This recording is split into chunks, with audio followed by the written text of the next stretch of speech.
Good morning, dear students. This is your EBS teacher, and today I'm going to teach you EBS. From last few videos, we were continue with our second chapter of EBS, that is food and health. In this chapter, we discussed on the different things or the different topics. What we discussed? We discussed the food spoilage. Okay, food spoilage, food का ख़राब होना हम discuss कर चुके हैं। Food preservation हम देख चुके हैं कि फूड को कैसे प्रिजर्व करके रख सकते हैं, है ना, ये सब हम देख चुके हैं। फूड पैकिंग, प्रिजर्वेशन के डिफरेंट मेथड्स थी, ये सभी हम मेथड्स देख चुके हैं ऑलरेडी। एंड जो फूड वेस्टेज हम देख चुके हैं कि फूड वेस्ट होता है फंक्शंस में, तो उसको हम कैसे बचा सकते हैं, कैसे उसको सेव करके रख सकते हैं। और हम जो फूड वेस्ट करते हैं वो कितनी कितनी स्टेप्स में बनता है, तो फूड प्रोडक्शन भी हम देख चुके हैं। और हम उसको इतनी आसानी से वेस्ट कर देते हैं, तो हमें वेस्ट नहीं करना है उस फूड को, है ना।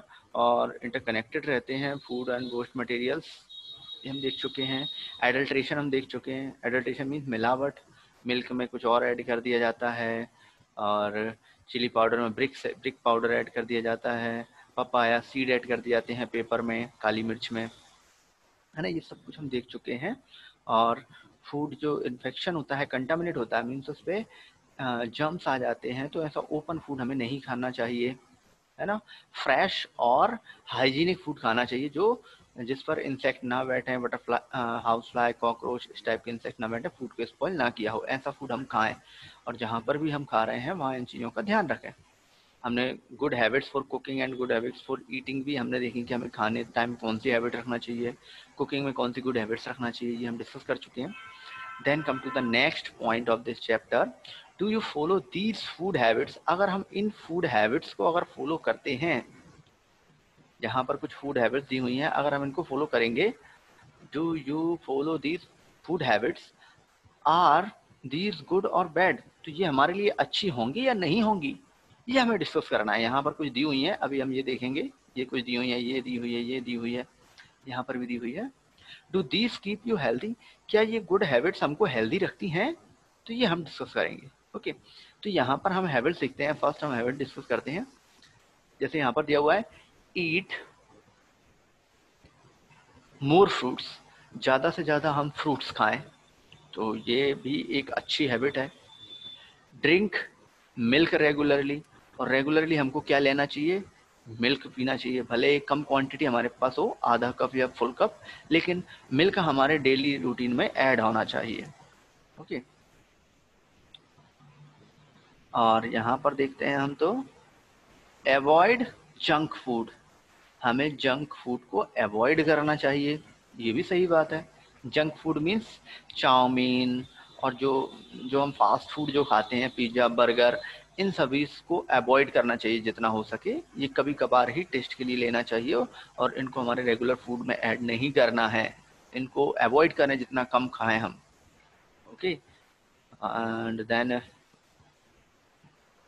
ईट frequently in small quantities, means हमें जो फूड है वो एक बार में बहुत सारा ना खाकर हम थोड़ा थोड़ा करके कई बार खाएं, कम कम क्वांटिटी में ज़्यादा बार खाएं, तो हमारी बॉडी उसको इजीली डाइजेस्ट कर पाएगी, और हमारी बॉडी को क्या होगा, उससे न्यूट्रिएंट्स भी बहुत जल्दी मिलेंगे। ओके, तो ये भी अच्छी हैबिट है। अगर नेक्स्ट हैबिट की बात करें, eat healthy and hygienic food, means जो भी फूड हम ले रहे हैं वो कैसा होना चाहिए, हेल्दी होना चाहिए, मीन्स न्यूट्रिशियस होना चाहिए, अच्छा फूड होना चाहिए, खराब ना हो। हाइजीनिक होना चाहिए, उस पर जर्म्स ना हो, सड़ नहीं रहा हो, स्पॉइल फूड ना हो, नहीं तो हमें फूड पॉइजनिंग हो जाएगी। एंड हैव डिनर अर्ली, और हम जो डिनर लेते हैं इन द इवनिंग, उसे हमें जल्दी खाना चाहिए। ज़्यादा लेट खाएंगे तो फिर उसके बाद हम कुछ भी फिजिकल एक्टिविटी नहीं कर पाते, और फूड का डाइजेशन प्रॉपर नहीं हो पाता।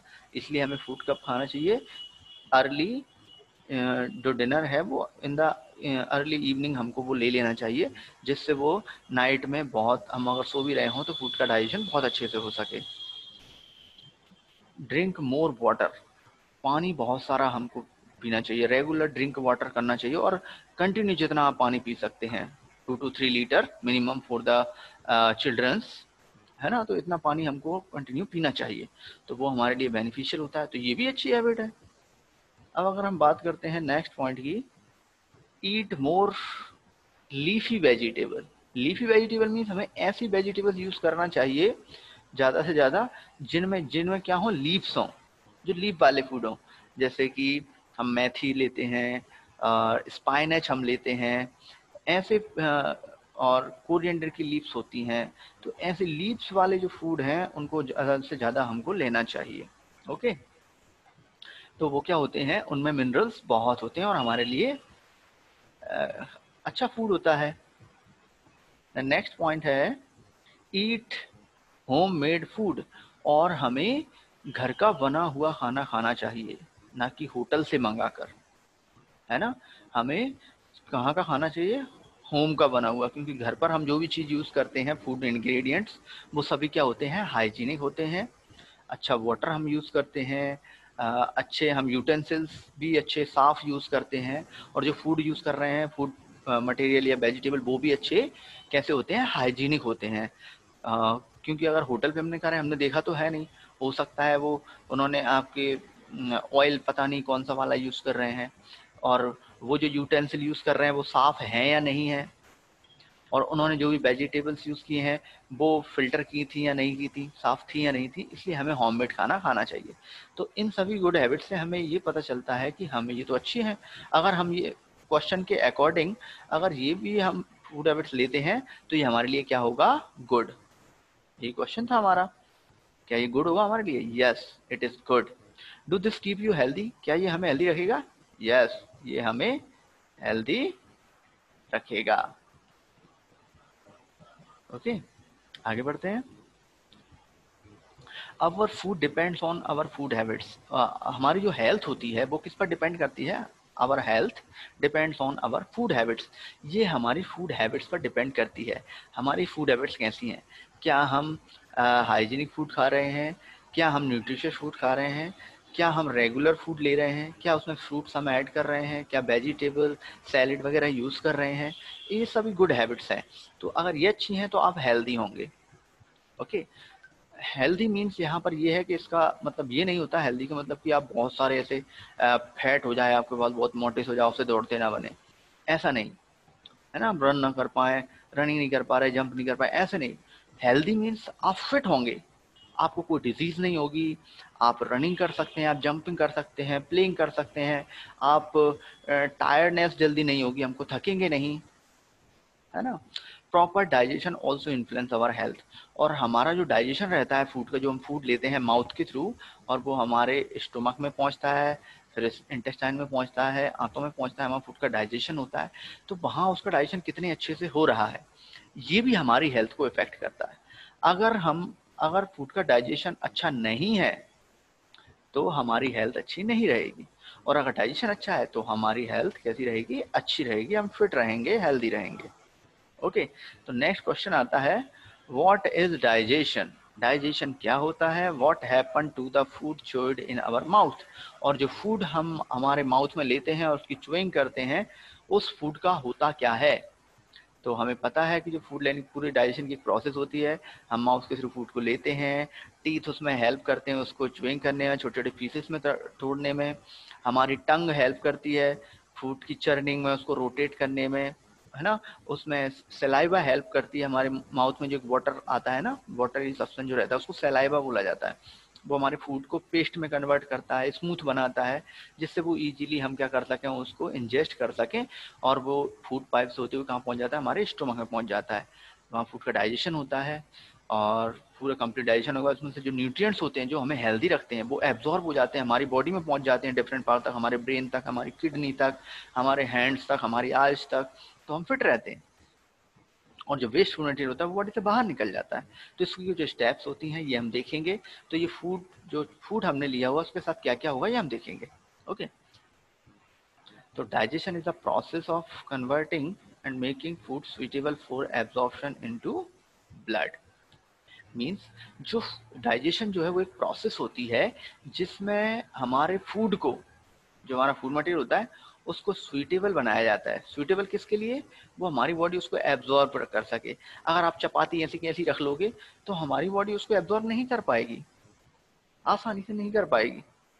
तो उसके लिए क्या करना होगा, जब आप कोई भी फ्रूट ले रहे हैं, फ्रूट ऐसा का ऐसा फूड आप निगल जाते हैं, उसको इंजेस्ट कर जाते हैं और स्टोमक में पहुंचता है, तो उसका डाइजेशन इतनी आसानी से नहीं होगा। उसको स्मूथ बनाने के लिए, अच्छा बनाने के लिए हम उसे क्या करते हैं, उसमें बहुत सारी प्रोसेस होती है, माउथ में उसकी च्युइंग होती है, छोटे छोटे पीसेस में ब्रेक डाउन किया जाता है ना, तब उसका क्या होता है, फूड का डाइजेशन होता है।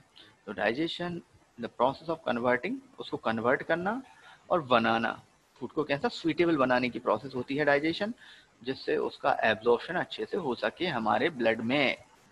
Okay, food will digested in stages in the digestive system. हम ये जो होता है फूड का डाइजेशन, ये स्टेजेस में होता है, कुछ स्टेप्स में होता है। कुछ फंक्शन माउथ में होगा, फिर स्टोमक में होगा, फिर इंटेस्टाइन में होगा, स्मॉल में, फिर लार्ज इंटेस्टाइन में होगा। तो ऐसे स्टेप्स में, स्टेजेस में फूड का डाइजेशन होता है proper. Okay, so the digestion of food and the digestion of food begins from mouth. अगर आपसे कोई क्वेश्चन करता है कि फूड का डाइजेशन कहाँ से स्टार्ट हो जाता है, तो वो हमारे माउथ में, जैसे हमने फूड लिया है वहीं से फूड का डाइजेशन स्टार्ट हो जाता है। ओके, अब हम डाइजेशन की जो प्रोसेस है वो पूरी डिस्कस करेंगे, और वो पूरी ये स्टेप्स रहेंगी। यहाँ माउथ से फूड लेंगे हम, और ये हमारे फूड पाइप से होते हुए कहाँ जाएगा, स्टोमक में जाएगा, स्टोमक से होते हुए फिर कहाँ जाएगा, ये स्मॉल इंटेस्टाइन में जाएगा, ये यहाँ पर बहुत सारी फोल्डेड रहती है, फिर उससे लार्ज इंटेस्टाइन में जाएगा, ये रेड कलर की दिख रही होगी, और यहाँ से बॉडी से बाहर निकल जाता है जो वेस्ट मटेरियल बचता है। इसको हम कल डिस्कस करेंगे। We will discuss from tomorrow on this topic. I think it is sufficient for today. I hope आप लोगों को समझ में आया होगा। If you have any doubt you can ask.